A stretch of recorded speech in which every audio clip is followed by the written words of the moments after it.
जहाँ पर 150 दिन का इस प्रोग्राम के तहत कार्य दिवस का रोजगार जो है वो दिया जा रहा है।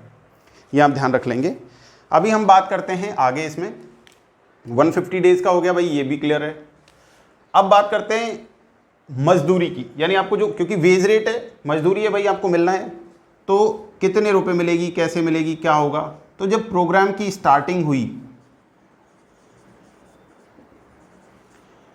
Eight the starting of this program the minimum wage rate,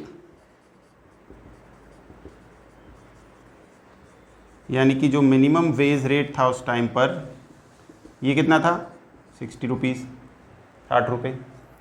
आज की डेट में इसको 182 रुपीज़ से बढ़ा करके, यानी कि 182 रुपये से बढ़ा करके, और मिनिमम जो एवरेज जो आपका वेज रेट है अभी, ये 202 रुपये हो गया है। कितना हो गया है, 202 रुपये। अगर आप न्यूज़पेपर पढ़ते हैं, इकोनॉमिक्स टाइम्स वगैरह, ये बिजनेस स्टैंडर्ड, तो उसमें अभी न्यूज़ छपी थी, तो उसमें प्रिंट किया गया था 182 रुपये से 202 रुपये नरेगा के अंदर मजदूरी का जो एवरेज है वो बढ़ाया गया है। एक इसके अंदर बच्चे बहुत कंफ्यूज हो जाते हैं, क्योंकि अलग अलग डेटाज देखिए सेकेंडरी सोर्सेज से आपको देखने को मिलेंगे। जो सेकेंडरी सोर्सेज के डेटा जो होते हैं वो अलग अलग होते हैं, सोर्स होते हैं उनके कई जगह, कभी कहाँ से लिया जाता है, कभी कहाँ से, कभी कहाँ से। तो ऑफिशियल वेबसाइट फॉलो करें आप, इंडियन गवर्नमेंट की मिनिस्ट्री ऑफ जो आपका रूरल डेवलपमेंट है उसका फॉलो करें, वहाँ पे इसका आपको अपडेट मिलेगा। हर राज्य के अंदर इसका जो मजदूरी दर है वो अलग अलग है। जैसे राजस्थान में अगर आप नरेगा के अंदर एम्प्लॉयमेंट आपको मिल रहा है तो आपको 199 रुपये मजदूरी का प्रावधान है, 199 रुपीज़। अब कौन सा ऐसा स्टेट है जो सबसे ज़्यादा मजदूरी देता है, तो हरियाणा की बात करें तो हाईएस्ट, हरियाणा हाईएस्ट मजदूरी देता है, लगभग ये 282 रुपये इनकी मजदूरी है यहाँ पर, यानी इसका प्रोविज़न किया गया है। तो ये कुछ चीज़ें हैं जिनको आप ध्यान रखेंगे कि भाई राजस्थान में 199 है। हर स्टेट का अलग अलग अपना इश्यू है, अलग अलग वहाँ की रेट्स हैं, वहाँ की सिचुएशंस के अकॉर्डिंग है, वहाँ के रिसोर्सेज के अकॉर्डिंग है। तो ये चीज़ इसमें क्लियर हो गई है कि आप अगर मनरेगा के अंदर स्टडी कर रहे हैं तो आपको इन चीज़ों को ध्यान में रखना बहुत आवश्यक है कि आखिरकार किस किस तरीके से आपको ये जो आपकी वेज रेट्स हैं, जो मजदूरी दर हैं, ये आपको देखने को मिलेंगी। तो इसमें क्या होता है कि भाई मिनिमम का मतलब ये है कि भाई इससे कम आपको जनरली, अभी एवरेज पूरे स्टेट का निकालें तो ये आएगा। अब हर राज्य और हर केंद्र शासित प्रदेश यानी यूनियन टेरिटरीज में अलग अलग सिचुएशंस हैं, अलग अलग कंडीशंस में इस तरीके से आपको ये देखने को मिलेगा। स्टेट और यूनियन टेरिटरीज की बात अगर हम करने लग गए तो कुछ बच्चे कई बार क्वेरी कर लेते हैं, सर स्टेट और यूनियन टेरिटरीज की बात आई है, सर थोड़ा सा इसके बारे में भी आप बताएं ना सर हमको, क्योंकि ये टॉपिक हमें सर बहुत अच्छा लग रहा है। तो हमको पता है कि सर आप थोड़ा स्टेट और इसके बारे में बताएंगे तो हमें और भी इंटरेस्ट आएगा।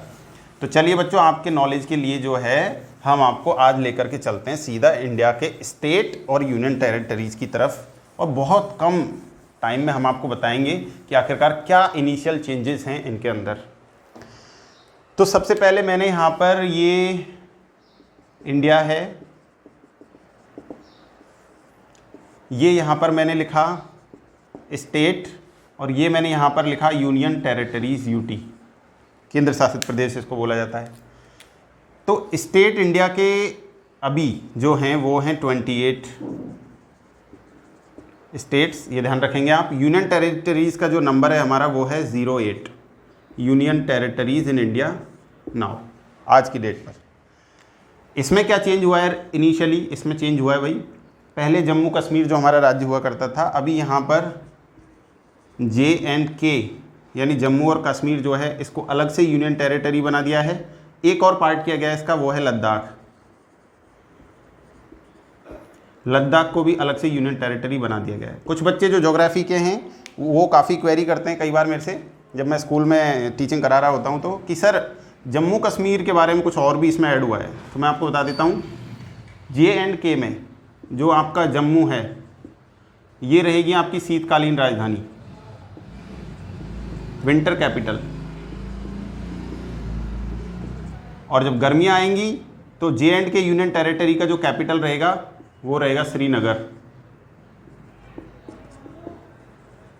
क्या रहेगा? श्रीनगर। सेम कंडीशन इधर लद्दाख की है। आपने लेह का नाम बार बार सुन रहे होंगे, आजकल इंडिया चाइना बहुत चल रहा है। तो लेह जो है ये ग्रीष्मकालीन राजधानी रहेगी। और शीतकाल यानी विंटर की बात करेंगे तो विंटर के अंदर कारगिल। कारगिल भाई 99 को भूलेंगे नहीं आप, कारगिल वॉर को ध्यान रखेंगे आप। तो कारगिल जो है ये कारगिल रहेगी यहाँ पर विंटर कैपिटल इस यूनियन टेरिटरीज की। और कुछ चेंज हुआ है क्या यूनियन टेरिटरीज में, आप लोग सोचो। बिल्कुल चेंज हुआ है। ये इस नाम को जानते हैं आप, दादर नगर हवेली जी। इसमें मिक्सअप कर दिया गया है। किसको किया गया है? दमन और दीव। पहले अलग अलग थे, अभी भैया एक ही है, ध्यान रखेंगे। तो जहाँ पे इंक्रीमेंट लगा है वहाँ पे इस तरीके से ये सिचुएशन जो है वो डिक्रीज़ की भी इधर देखी गई है। तो इसको आप क्लियर रखेंगे और यहाँ पर कंफ्यूज आपको नहीं होना है। तो मनरेगा के दौरान ही हम ज्योग्राफी में पहुँच गए और आपको इस चीज़ से भी हमने क्लियर कर दिया है। अब वापस हम आते हैं अपना रूटीन चेंज करके, क्योंकि हम बात कर रहे थे कि हर यूनियन टेरिटरीज और स्टेट के अंदर अलग अलग मजदूरी दर वेज रेट्स होती हैं इस प्रोग्राम के तहत, ठीक है ना। वेज रेट्स, मजदूरी दर जिनको आप बोलते हैं।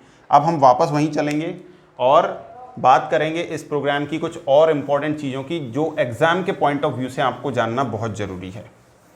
काफ़ी इंटरेस्टिंग टॉपिक है, एक बहुत बड़ी क्लास इसके ऊपर जो है बनती है और उम्मीद करते हैं आप जब भी इस वीडियो को देख रहे होंगे तो आपको बहुत मज़ा आ रहा होगा। जब मैं आपको आगे की क्लासेज में इकोनॉमिक्स पढ़ाऊँगा तो आपको इसी तरीके से सारे टॉपिक्स को बिल्कुल एक बहुत ही सिंपल वे में डिलीवर किया जाएगा। तो आप लोग बने रहिएगा मेरे साथ और देखते रहिएगा इस वीडियो को लास्ट तक। अब हम बात करते हैं नरेगा के तहत, आगे चलते हैं और हम बात कर रहे थे पेमेंट मेथड की।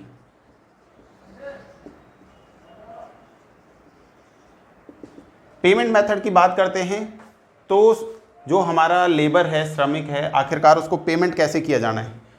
तो पेमेंट करने का जो सरकार ने बताया है तरीका, भाई हमारे पास बैंक है, हमारे पास पोस्ट ऑफिस हैं, we have banks, post office. अब बैंक और पोस्ट ऑफिस क्यों हैं, किस काम के लिए होते हैं, ये इकोनॉमिक्स वाले जानते हैं, बाकी बच्चे भी जानते होंगे। यहाँ पर क्या करेगा कि जो हमारा श्रमिक है, जो हमारा लेबर है या जो कैंडिडेट है, ये यहाँ पर सेविंग अकाउंट ओपन करेगा। इसका यहाँ पर सेविंग अकाउंट होगा, ये सीधा इसमें डायरेक्ट ट्रांजैक्शन होगा।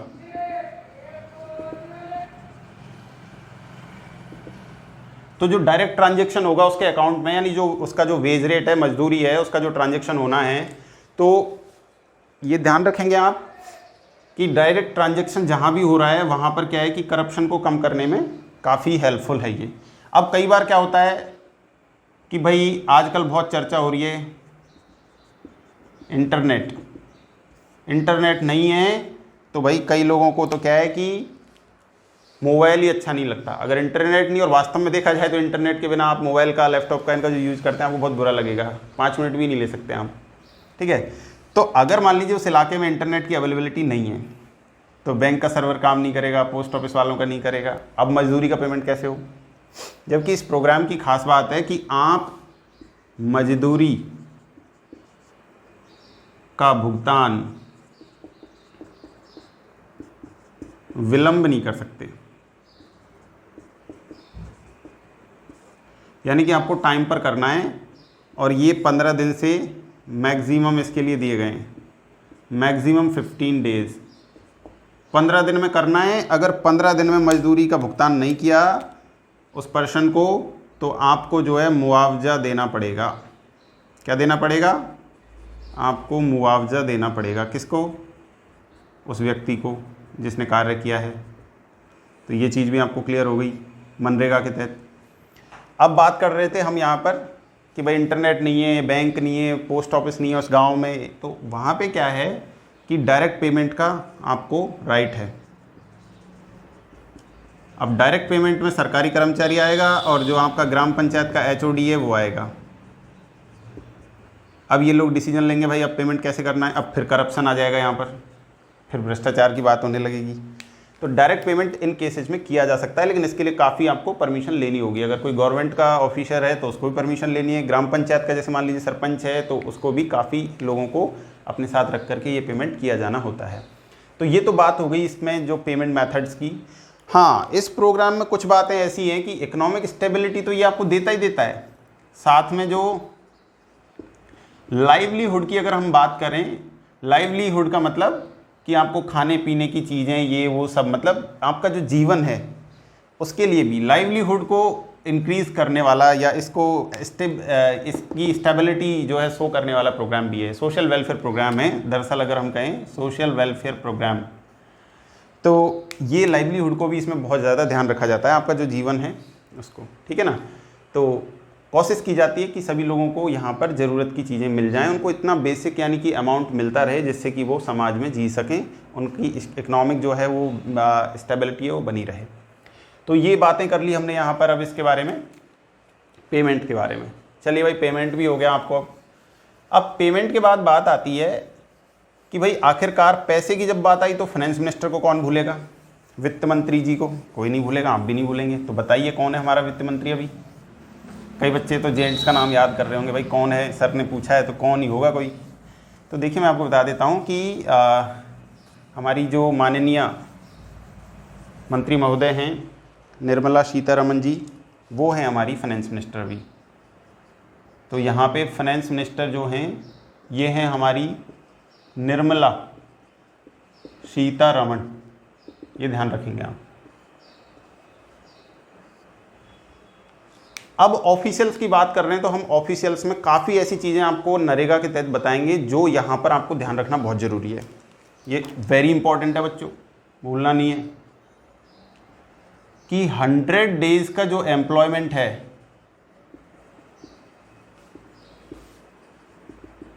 ये एम्प्लॉयमेंट आपको 1 फाइनेंशियल ईयर में दिया जाएगा। कब दिया जाएगा? एक वित्त वर्ष में ये आपको मिलेगा। एक वित्त वर्ष में आपको ये रोजगार मिलेगा। अब कई बच्चे पूछते हैं सर ये फाइनेंशियल ईयर कहाँ से ले आए आप, ये क्या है, व्हाट इज दिस। ये फाइनेंशियल ईयर जो है ये क्या है सर, तो इंडिया के अंदर मैं आपको बता दूं कि ये 1 अप्रैल टू 31 मार्च का जो टाइम पीरियड होता है इसको 1 फाइनेंशियल ईयर बोला जाता है, एक वित्त वर्ष बोला जाता है। अब इंडिया के अंदर रिजर्व बैंक ऑफ इंडिया जो सेंट्रल बैंक है हमारा, केंद्रीय बैंक है भारत का, इसका भी एक फाइनेंशियल ईयर होता है। बच्चे इसमें कंफ्यूज होते हैं तो यहाँ मैं बता देता हूँ, 1 जुलाई टू 13 जून। The financial year of the RBI started from 1 July and the end date is 13 June. ये क्लियर कर लें आप लोग जो बच्चे हैं, तो इसमें कंफ्यूज नहीं होना है कभी भी। तो ये फाइनेंशियल ईयर की बात यहाँ पर क्लियर हो गई है, दोनों का अलग अलग है।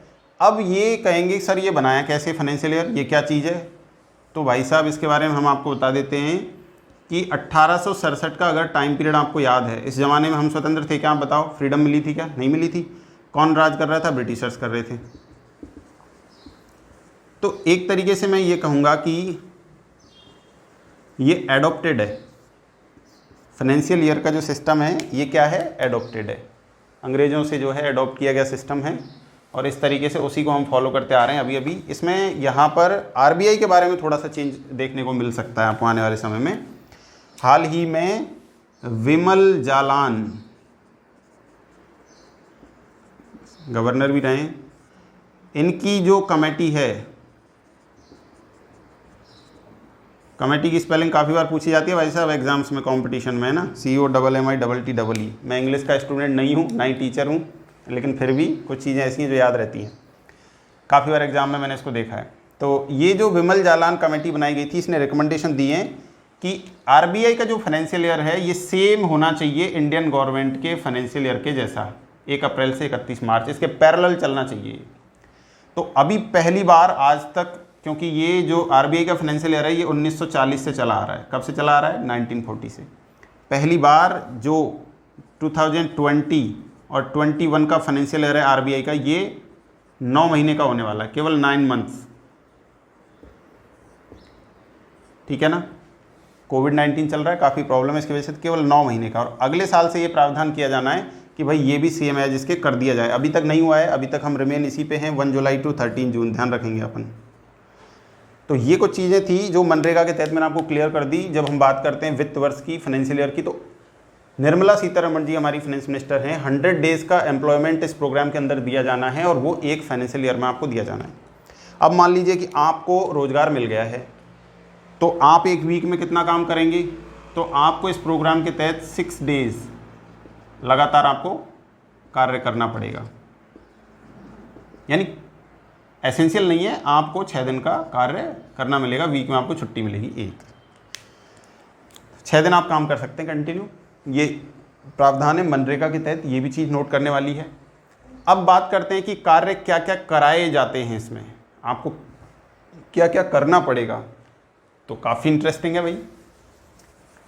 और एक चीज़ ध्यान रखें, जो लोग बेरोजगार हैं और जो लोग वॉलेंटरी इसमें काम करना चाहते हैं वही आवेदन इसमें करते हैं मोस्टली। उसके लिए आपका बेरोजगार होना बहुत ज़रूरी है, तभी तो आपको ये रोज़गार मिलेगा। अब ऐसा थोड़ा ना है कि आप जो है नौकरी कर रहे हैं, कई सरकारी कर्मचारी हैं, आप इसमें भी गाँव में गए तो भाई चलो मैं भी काम करके आता हूँ, आज तो कुछ कमाते हैं, ऐसा नहीं है। एलिजिबिलिटी चेक होगी, प्रॉपर डॉक्यूमेंटेशन होगा, उसके बाद ही आपका नरेगा जो जॉब कार्ड मैंने आपको बताया था उसमें आपकी पूरी रिपोर्ट्स रहती है, पेमेंट से लेकर कार्य से लेकर सारी चीज़ें उसमें रहती हैं। तो हर परिवार के जॉब कार्ड बनते हैं इस तरीके के, उसमें सारी डिटेल सबकी होती है, भाई इस परिवार में कितने लोग कार्य कर रहे हैं। अब देखते हैं कि इसका जो एरिया है वो क्या क्या है। वर्किंग एरिया,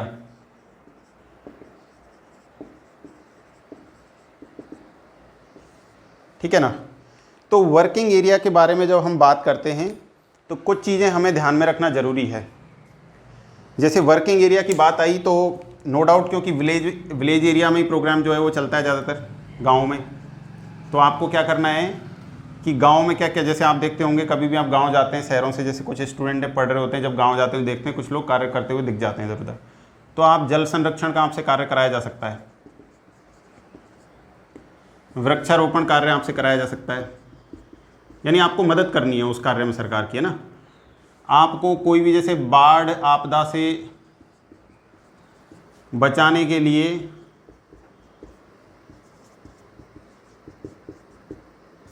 कोई भी यहाँ पे कार्य कराया जा सकता है। जैसे मान लीजिए बाढ़ की रोकथाम के लिए मेड़ बनवाई जा सकती है, और भी कुछ चीज़ें हैं, ठीक है।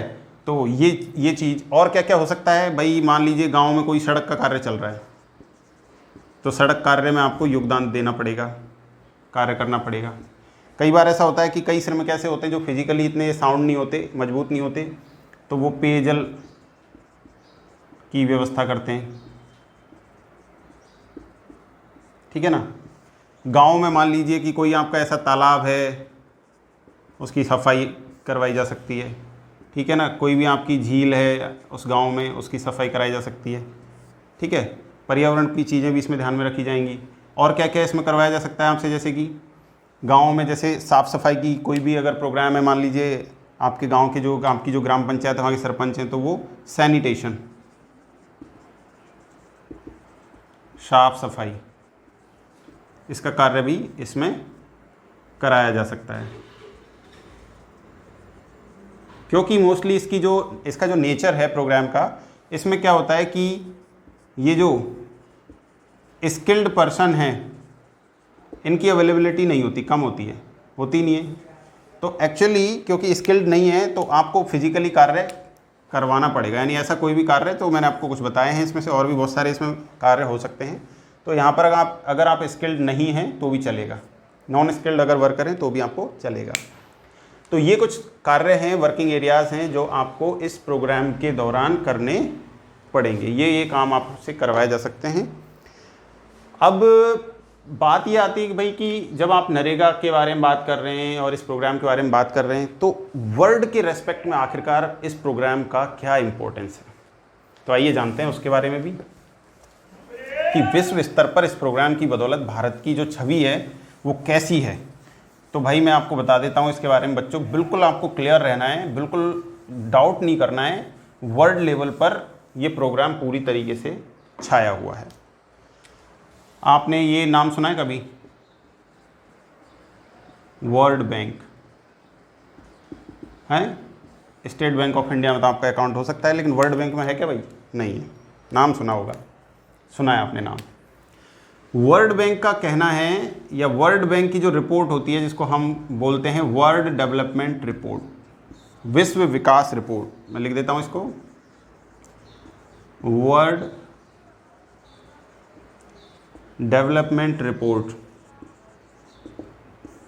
इसका प्रकाशन कौन करेगा? वर्ल्ड बैंक करेगा। वर्ल्ड बैंक ने इस रिपोर्ट के अंदर ये कहा है कि जो प्रोग्राम है इंडिया का, जिसको आप बोलते हैं Mahatma Gandhi national rural employment guaranteed act, मनरेगा, हिंदी में कहीं भी आपको मनरेगा ही मिलेगा, ये ध्यान रखें।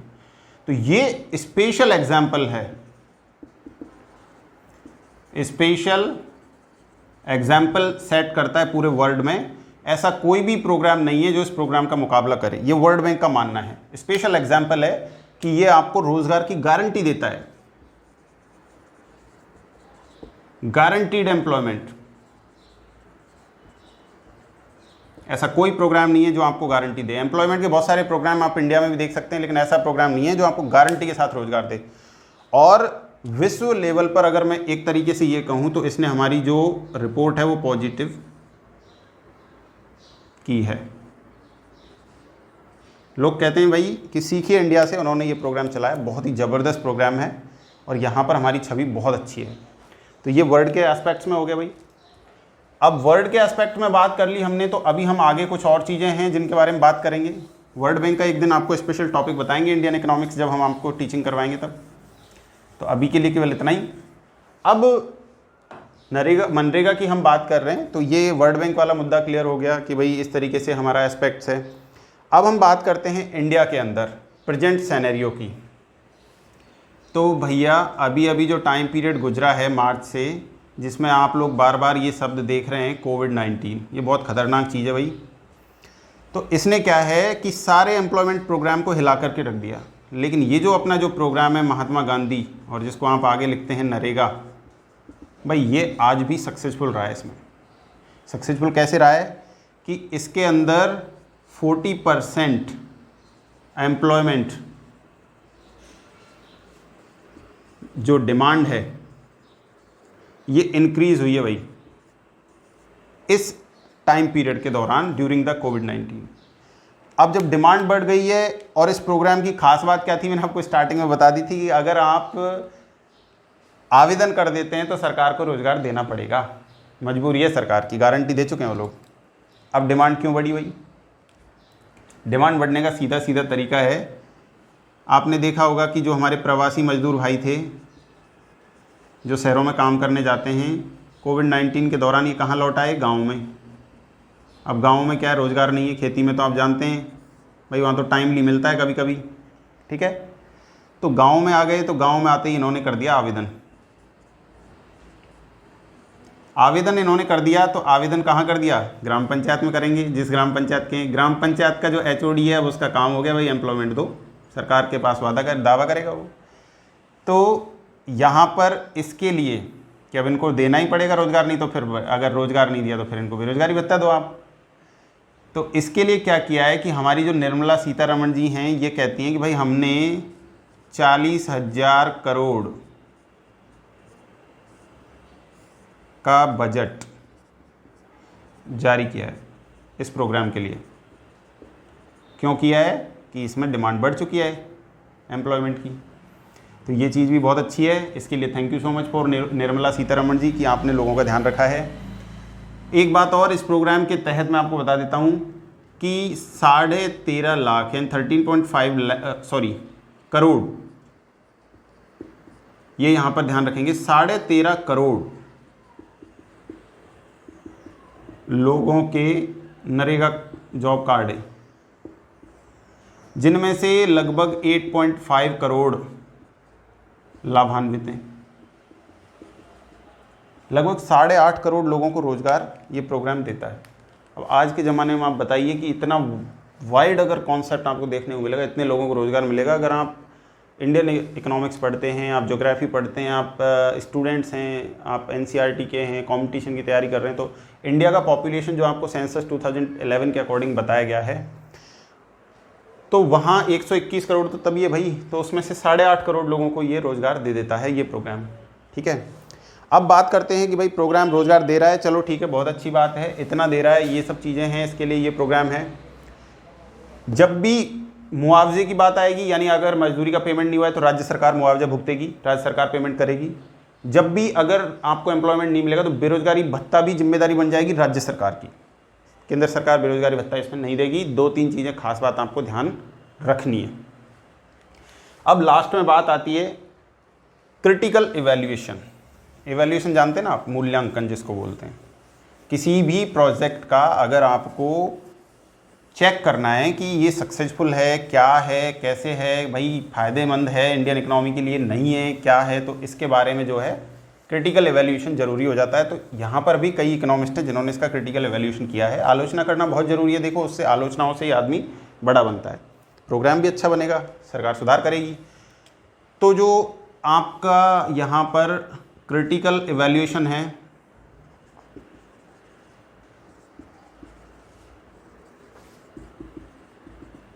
इसको अगर मैं हिंदी वाले बच्चों के लिखूं तो आलोचनात्मक मूल्यांकन। कब आलोचना करते हैं ना आप किसी की भी, गांव में तो लोग एक दूसरे की आलोचना करते हुए बहुत मिलते हैं। तो पहला है कि जो हमारे इकोनॉमिस्ट हैं, लाइक दैट एग्जांपल के तौर पे जगदीश भगवती जी हैं, उन्होंने भी कमेंट मारा है इसके प्रोग्राम पे। तो उन्होंने कमेंट किया है, कोट किया है कि अगर 1 रुपये का पेमेंट इस प्रोग्राम में आप एम्प्लॉयमेंट देने के लिए कर रहे हैं, मजदूरी दे रहे हैं 1 रुपये की, तो इंडियन गवर्नमेंट को 5 रुपये का खर्चा आ रहा है। कितने रुपये का? 5 रुपीज़ का। तो आप बताइए 1 रुपये का आप किसी को लाभ दे रहे हैं और 5 रुपये इंडिया के ऊपर खर्चा आ रहा है, तो इसका मतलब जीडीपी एक्सपेंडिचर की अगर मैं बात करूं तो ये क्या हो रहा है? इंक्रीज हो रहा है। इस पर जीडीपी एक्सपेंडिचर का भार जो है वो बढ़ रहा है। अब बढ़ रहा है तो इकोनॉमी के लिए ये नुकसानदायक है। तो एक चीज़ तो ये हुई ये कि भाई इसलिए प्रोग्राम ठीक नहीं है, ऐसा लोगों का मानना है। दूसरा, इंडिया क्या है? भारत एक कृषि प्रधान देश है, एग्रीकल्चर बेस्ड इकोनॉमी है हमारी, ज़्यादातर प्राइमरी सेक्टर के अंदर आता है एग्रीकल्चर का पार्ट। तो यहाँ पर जब आप ध्यान रखेंगे कि इस प्रोग्राम के लाने से, इसमें एम्प्लॉयमेंट मिलने से खेती कार्य पर प्रभाव पड़ा है। कैसे प्रभाव पड़ा है भाई? मजदूर नहीं मिलते गांव में आजकल, आप देख लो, आपके गांव में देख लेना, क्यों नहीं मिलते? कि भाई हम तो जा रहे हैं नरेगा में, मस्ट्रॉल पे काम करने जा रहे हैं, ऐसे आपको कॉमन वे में लोकल लैंग्वेज में सुनने को मिलेगा। तो जब खेती का प्रभाव यहाँ पे हो गया, मजदूरों की अनअवेलेबिलिटी हो गई, मजदूर अनुपलब्ध, तो मजदूर नहीं है तो क्या आएगा? मशीन आएगी। तो लोग मशीनों से काम करवा रहे हैं आजकल, टेक्नोलॉजी का इम्पैक्ट बढ़ गया है। ठीक है, तो खेती पर इसका प्रभाव पड़ा है, नो डाउट, ये भी बिल्कुल बात सही है। तीसरी जो इसकी एक तरीके से क्रिटिकल एवैल्यूएशन में मैं कहूँ, थर्ड पॉइंट जो मेरे